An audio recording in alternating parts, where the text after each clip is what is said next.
I'd promised that a series of gifts would include some book recommendations, so today I get to make good on that.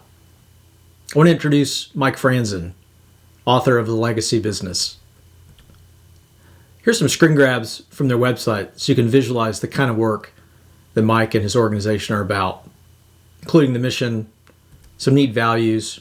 They do both consulting and asset and property management. Beautiful spaces. But then also look at these thought leadership items. Really cool things that he continues to write about. Facts about Mike. Born and raised in Oregon, West Point graduate, 5 years in the U.S. Army, working in finance. And he's got a really funny quip about when people ask him about his Army days, was he G.I. Joe? He said, no, but we paid him. I love that. Stationed in Texas, deployed to Kosovo, subsequently worked in the Defense Intelligence Agency, went back to school, as he says, needed a little more time to figure out what he wanted to be and do when he grew up. So he spent 2 years at Yale getting his MBA. Then an executive and ultimately now founder and CEO at Working, which clearly focuses on the future of work, that ecosystem, those environments. And they consult and manage large office assets for large institutional owners. I really feel, when I think about Mike, that I'm probably not quite worthy of even introducing, but I do want to share what it is that he's written about, because it made a pretty big impact on me, and I think they'll be the same for you. When I look at someone like Mike, who's accomplished so much in such a short period of time, and who is to this day clearly a scholar, I really do. I don't know that I can carry Mike's water. But here's what I do know. In John 3:30, John the Baptist, who I like to think of as John the Witness, is quoted as saying to those who followed him in describing Christ, "He must increase, but I must decrease," which is a statement to the fact that Jesus, not John, not any of us, no matter how accomplished we are, no matter how bright we are, no matter how many successes we might have had, we are not whom people are designed to follow. So in this era of ego and personal exaltation, too many of us have lost our way, holding one another in higher and higher esteem, while at the same time turning our backs on sound doctrine, on hard messages, and on truth.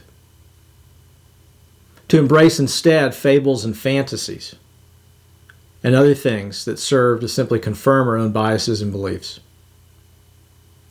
But as we know from the book of John, and rightfully through Mike's new faith-based book about life and legacy, when we embrace Jesus' rightful place in our lives, which is at the very center of all that we believe and how we behave, he being the sun around whom we are designed to revolve, then we can be sure that we too are in the right place and serving in accordance with God's purpose and plans for our lives. So allow me to read just a little bit from Mike's book. It's pretty dog-eared. And that's a great sign. So just a few things from table of contents, just to pique your interest, because he's a fun writer. He includes identity crisis, dependability, peaks and valleys, the attitude of gratitude, working hard. Gosh, no doubt this fellow has worked hard. Generosity, excellence, energy, intentionality, selfishness, humility, teachable moments, humor, spiritual, emotional IQ. Here's some passages, just sort of leap out. I mean, he was successful in business, and he took the time to write a book. For anyone who has written a book, it is so all-consuming. So the fact that someone makes the time, creates the time to sit down and write a book. You have my undying respect. Cool passages. I needed to get to these truths in my life and put them down on paper so that I could become more purposeful as a leader, a father, a husband, a son, a brother, a friend. I have discovered a universal aching that we all have to find more purpose and fulfillment that we can then pass along and share with others.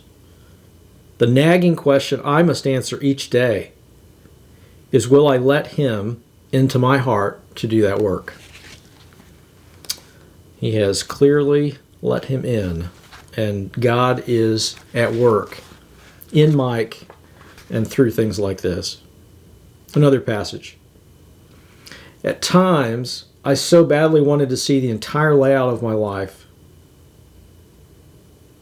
If I can hear Jesus through all the noise in my life, respond to Him calling me into the unknown, and stay focused on Him, I preserve the opportunity to forever change the trajectory and impact of my legacy business. Wow, that is so true. There are so many distractions in life. It's the distracted mind, the monkey mind swinging from one junk to the next. All right. The question I need to be asking myself is, how will I live whatever number of days I have in this life? That's the question we should all be asking. Lives of intentionality and purpose.